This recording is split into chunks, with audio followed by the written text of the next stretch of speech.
look what just came in. It's the Canon EOS M50. I was so excited. I actually got it in yesterday late, didn't have a chance to unbox it and do a video, but what I did do was I opened the box. The only thing I took out was the battery and the charger because I got the battery charged.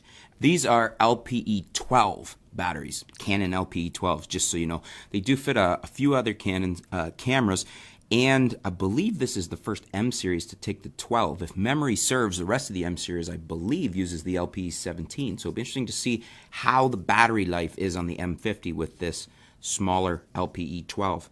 Now, in light of that, the other thing I should mention is I did also get B&H to send me a Watson spare battery. So this is a non-OEM. This is Watson, a brand that B&H carries.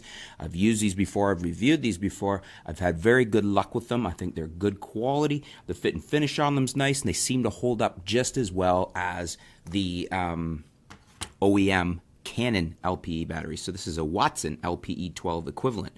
So we do have two batteries for doing the review here with the venerable little EOS M50. So without further ado, I'm super excited to get this baby out of the box and to show you guys the camera. I haven't even had it in my hands. I just, as I said, took the battery out. So that was the packaging for the battery and the charger. We have here some warranty information, actually a fairly thick printed user manual, which kind of bucks the trend lately. A lot of people aren't giving printed, a lot of companies I should say, aren't giving printed user manuals. So we've got some paperwork there, and now we're getting into the good stuff. EOS camera strap for the M50, and you can see how it's packaged nicely in the center there, packaged protectively. And let's just slide the box away for a second. We've got some bubble wrap housing the body. Wow, I don't even have it out yet, and I'm already struck by how small and lightweight this little camera is, which is part of the reason for going mirrorless. Wow, very small and lightweight. This is significantly smaller, I would say, than the G85, the Panasonic G85 that I'm filming this video with right now. Very small camera. Fits right in the palm of my hand, but still not too small. I'm already getting the impression of a nice tactile feel and whatnot. You know, sometimes a camera can be too small and light, and you have a hard time getting you almost need child fingers to push buttons, and I'm not feeling that. It's about the perfect size to go just small enough but not too small, is what my initial thoughts are right off the bat taking it out. What else we got in this box here? Okay, so this is the kit lens. So this is the kit with the 15 to 45 IS STM, which is that right there. Let's get that out in just a second. Just want to see what else we have in this box. Oh, what am I saying? This is not the kit with the 15 to 45. It does have the 15 to 45, but it also has the 50 to 200 kit, 55 to 200 IS STM. So this is a dual lens kit, and I intentionally got that kit because I wanted to have a long lens to do a review on it and show you how this lens is here. So this is the 55 to 200 IS STM. And this is an EOS M series lens, so no adapter required. And this is the standard kit lens that you've seen before with other M series cameras. This is the 15 to 45. So that's the 1545 IS STM lens. Yes, IS STM. Yep. So it's an STM lens, it's image stabilized, and 1545, which frankly, as I've said before, gives this lens a bit of an advantage because it's a 15 instead of an 18. So you're getting 3 extra millimeters when you're considering you're already using a crop sensor, so 1.6 crop on Canon APS-C. That's giving you wider than if you're using 18. And not only that, one of the drawbacks, as we've discussed with the M50, is the 4K has a pretty heavy crop in 4K video, about 2.56 times. So the additional 3 mils there helps with that, as opposed to if we had a 18 millimeter kit lens. For instance, if the Canon 90D comes out with the same type of 4K video, if it has that heavy 2.5 times crop factor, An 18 mil, you're going to notice the difference between that, especially if you want to use it for vlogging or up close. The 15 is advantage to the M series, to the M50. So, the beautiful little M50. Now, you know, first and foremost, let me put these lenses to the side here. Let's put them over here. Try to bounce all the stuff on the table. I've heard other reviewers, I've been watching other reviews just to, you know, with the excitement of the M50 coming out, and say that the M50 feels cheap, cheaper, plasticky. And I have to say that I'm not feeling that. The rubber on the grip feels really good. It doesn't feel cheap. It feels nice under the pads of your fingers, has a nice tactile feel. The camera feels well put together, and it doesn't, I mean, it feels like the top, I'm not saying it is, but it feels like the top deck on here is metal. And regardless if it is or not, it has a nice fit and finish and a nice feel to it. It doesn't feel cheap to me. I was impressed by a couple, I shouldn't say impressed, but it was impressed upon me by a couple of other reviewers when they were opening or talking about the camera, the M50, that they thought it felt plasticky and cheaper.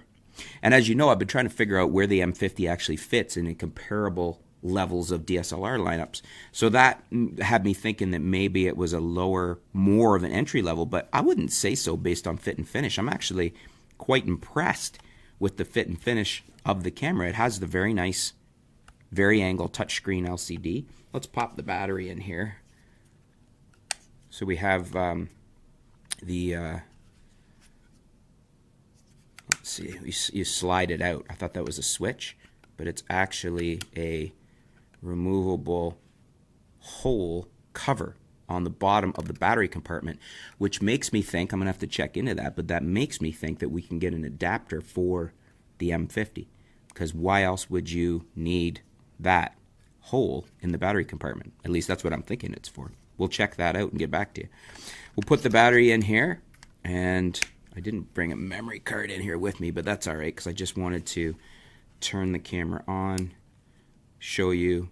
Okay, you've got your initial setup screen, so it's wanting me to go into date and time setup and everything there, but you can see the nice, you know, our standard vari-angle LCD that we're used to seeing on an 80D or something like that. It's a decent, it's touchscreen. It's something that I'm looking forward to using, because Canon's always done a good job with that, and it's been a carryover that way as far as like what the advantages of it and what we've had on like the 80D. Let's take the cover, the front lens cap off, or the camera body cap, I should say. Let's put the 15-45 on here, and that's a nice size little lens. It maintains the small and weight feel of the M50, and we've got, looks like we've got there we go, a little lock on there for when when you close it down, it locks into place. It's probably just for safety and for making sure it doesn't get damaged in transport or when you put it away in the bag, just keeping it as small as possible. But that's the lens fully extended, and you know, small, lightweight. And actually the lens has a nice fit and finish to it. Let me just double check here. Take that off again for a second. It looks to me, I'll have to double check that, but it looks like the 15-45 is not a plastic mount on the lens, but I will double check that. It looked like it was metal. And the fit and finish of the lens itself, it has a very nice zoom ring to it. It's not the smoothest one I've ever felt, but it doesn't feel terrible. It's not as smooth as, say, the kit lens on the Fuji, the X-T20, my favorite little 18-55 2.8-4 that I always say is the nicest kit lens ever. But for a very inexpensive lens with a great range, it looks decent. It's got a nice, you know, fit and finish on it. It's decent. I'm not saying it's a high-end, you know, Leica lens, but it's a decent little lens.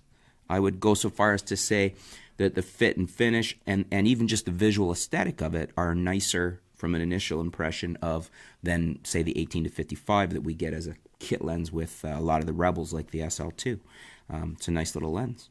And again, it's STM and it's an IS lens.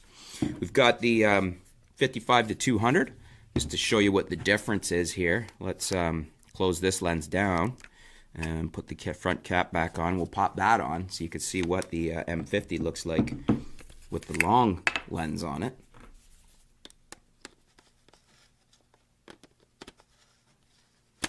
There we go. Got our dots lined up. So, this is, should probably put a cap back on here. This is the 55 to 200 on the M50. And again, still pretty small. The camera and the lens are smaller than, fit within the length of my hand. Not even that long extended. So maintaining a compact telephoto lens that gives you 200. Bear in mind, field of view on 1.6, we're closer to 300. And also with the 2.56 in 4K, you're getting even more reach than that. So if you want to extract stills from video, or if you're shooting video in 4K, it's going to give you quite a good reach with this 200. Same build quality, fit and finish as the other kit lens. Not stellar, but very nice. It's a plastic lens, but it doesn't reek of feeling cheap or anything. It's just it's a bargain value lens.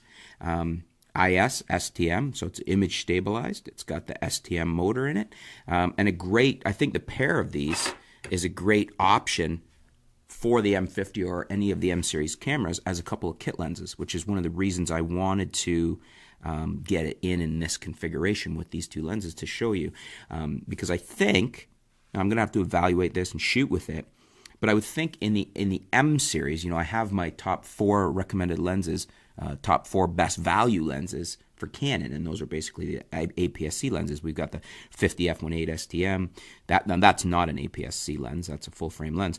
But the 10 to 18, the 18 to 135, and the 55 to 250. So in the M series range, I think these are replacing that in the sense of there's your long telephoto, here's your standard kit zoom, 15 to 45, and then we'll have to look and see whether I would still recommend using the 50 with an adapter or whether I would recommend one of the native M series lenses. Granted, the M series lineup is not very mature right now. That's one of the weaknesses at the moment of the M series is the APS-C M series lenses. Hopefully, we're not going to see them not start to flesh that out and concentrate too much on full frame mirrorless, which we know they're working on.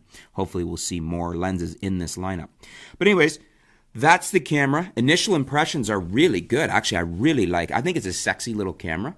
It reminds me more of an M5 than, say, like an M100 or something. It's a very nice looking little camera. It's one of my favorite looking mirrorless cameras. I love the size and the weight of it. I love the feel of it. As I said, it doesn't seem cheap to me, as other reviewers have kind of alluded to.